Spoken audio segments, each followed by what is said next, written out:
नमस्कार दोस्तों, स्वागत है आपका आज की फटाफट बड़ी खबरों में। एक बार फिर हम हाजिर हैं आज की सभी बड़ी खबरों को लेकर।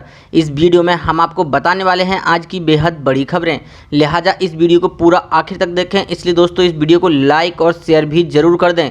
आज की बड़ी खबरों में हम आपको बताएंगे, जी हाँ दोस्तों, स्वतंत्रता दिवस पर पीएम मोदी का बड़ा ऐलान, हर गाँव में पहुँचेगा इंटरनेट, वो भी हाई स्पीड के साथ। भारत के 74वें स्वतंत्रता दिवस के मौके पर प्रधानमंत्री नरेंद्र मोदी ने लाल किले पर ध्वजारोहण करके पूरे देश को शुभकामनाएं दी। इसी बीच उन्होंने बड़े ऐलान भी किए हैं।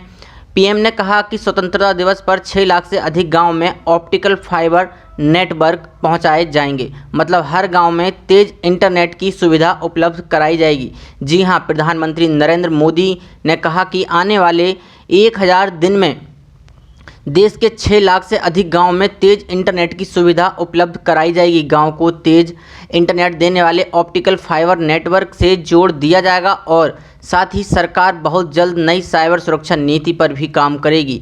पीएम मोदी ने लाल किले से देश को संबोधित करते हुए कहा कि 5 वर्षों में 1.5 लाख ग्राम पंचायतों को तेज इंटरनेट सुविधा उपलब्ध कराने वाली ऑप्टिकल फाइबर सुविधा से जोड़ा गया है और बचे अन्य जगहों में भी ये सुविधाएं पहुंचाई जाएंगी। बता दें कि नेशनल ऑप्टिकल फाइबर नेटवर्क, जिसे अब भारतीय परियोजना का नाम दिया गया है, इस सुविधा को 2012 में प्रारंभ किया गया था। परियोजना का उद्देश्य है कि राज्यों, निजी क्षेत्रों की साझेदारी के साथ ग्रामीणों और दूरदराज के इलाकों में नागरिकों और संस्थानों को सस्ती ब्रॉडबैंड को प्रदान कराना। यह बीएसएनएल दूरसंचार मंत्रालय के तहत एक विशेष परियोजना है। साथ ही बढ़ते हैं आज की एक और बड़ी खबर की ओर।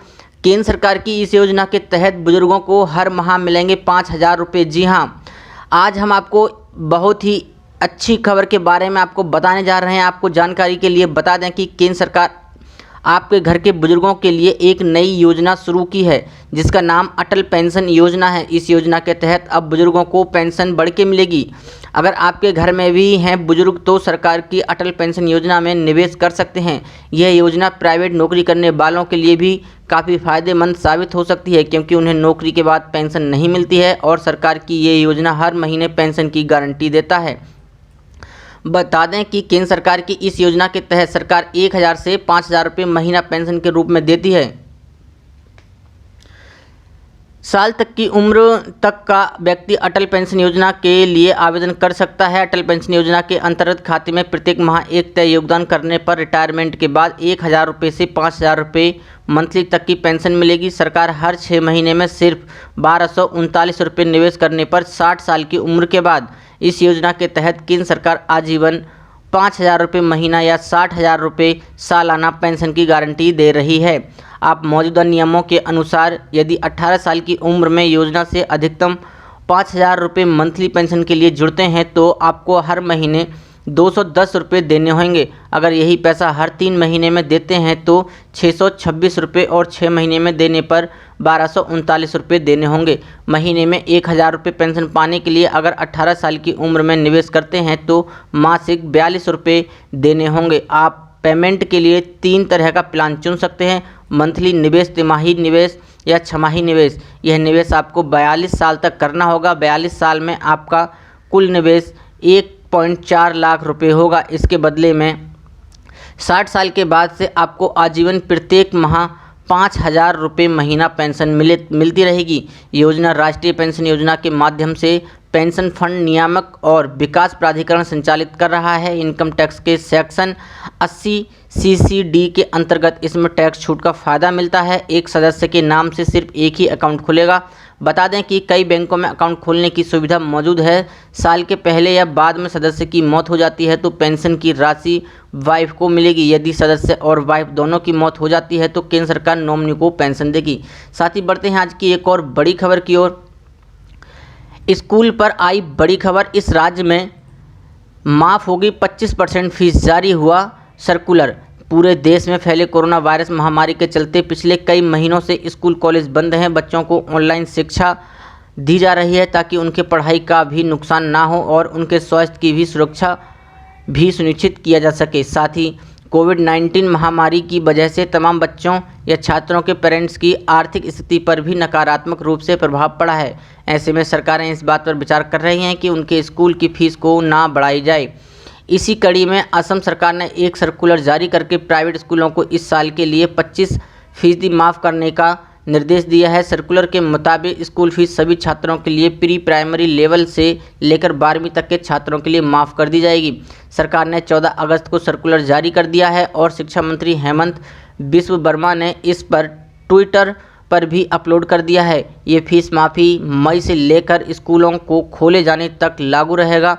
शिक्षा मंत्री ने ट्वीट में कहा है कि कोविड-19 की परिस्थितियों को देखते हुए हमने प्राइवेट स्कूलों को सलाह दी है कि वे प्री प्राइमरी से लेकर 12वीं कक्षा तक के लिए 1 मई से लेकर स्कूलों के खोले जाने तक छात्रों की 25% फीस को माफ़ कर दें। जिन पेरेंट्स से स्कूल ने पहले से ही फीस कलेक्ट कर ली है उसे अगले इंस्टॉलमेंट के लिए समायोजित यानी एडजस्ट करना होगा। एक बयान में कहा गया है कि असम में लोगों की आय पर काफ़ी बुरा प्रभाव पड़ा है और ऐसे में लॉकडाउन तक स्कूल की फीस पेमेंट करने में सक्षम नहीं है। साथ ही बढ़ते हैं आज की एक और बड़ी खबर की ओर। पीएम मोदी ने दी नेशनल डिजिटल हेल्थ मिशन की सौगात, जाने क्या क्या होगा फ़ायदा। वज़ीर आज़म नरेंद्र मोदी ने लाल किले की फसील से खिताब के दौरान आज मुल्क वासियों को नेशनल डिजिटल हेल्थ मिशन का तोहफा दिया है। इसके तहत हर शहरी को एक यूनिक हेल्थ आईडी दी जाएगी और उसी आईडी में उस शख्स की मुकम्मल जानकारी दस्तावेज होगी। पीएम मोदी ने बताया कि यूनिक आईडी में सेहत से जुड़ी हर जानकारी होगी। इस स्कीम से हर मुल्कवासी को एक तरह का तफज्जुज मुहैया कराया जाएगा। इस हेल्थ कार्ड में लोगों का पूरा मेडिकल रिकॉर्ड होगा, दवाओं से लेकर जांच रिपोर्ट तक तमाम जानकारियां इस कार्ड में होंगी। इस मिशन में जांच सेंटर, क्लिनिक, अस्पताल और डॉक्टर भी सभी को एक प्लेटफॉर्म पर लाया जाएगा। इस कार्ड में किसी भी शख्स का ज़िंदगी भर का पूरा हेल्थ रिकॉर्ड होगा। वो कब किस बीमारी से ग्रसित था, कब किस बीमारी का इलाज किया गया, किस डॉक्टर ने कौन सी दवा लिखी, कौन कौन से टेस्ट हुए और उनके नतीजे क्या रहे। इससे ये फ़ायदा होगा कि अगली बार जब मरीज़ किसी डॉक्टर के पास या अस्पताल जाएगा तो उसे अपनी सारी रिपोर्ट और डॉक्टर की पर्ची लेकर नहीं जाना होगा। इसके लिए सिर्फ हेल्थ कार्ड ही काफ़ी है। साथ ही बढ़ते हैं आज की एक और बड़ी खबर की ओर। ईपीएस से बदल गए हैं नियम, जानिए कौन कौन हो सकता है इस पेंशन स्कीम में शामिल और कैसे करेंगे गुणाभाग। कर्मचारी पेंशन योजना एक सामाजिक सुरक्षा योजना है। इसका संचालन कर्मचारी भविष्य निधि संगठन ईपीएफओ करता है। योजना के तहत 58 साल की उम्र में रिटायर होने के बाद संगठित क्षेत्र में काम करने वाले कर्मचारियों को पेंशन मिलती है। हालांकि इस योजना का लाभ सिर्फ तभी लिया जा सकता है जब कर्मचारी कम से कम 10 साल तक नौकरी की हो। इसमें लगातार नौकरी करना जरूरी नहीं है। ईपीएफओ की ओर से ईपीएस को वर्ष 1995 में लॉन्च किया गया था। इसमें तत्कालीन और नए ईपीएफ सदस्यों को शामिल होने की अनुमति थी, लेकिन बाद में इस योजना में बदलाव कर दिया गया।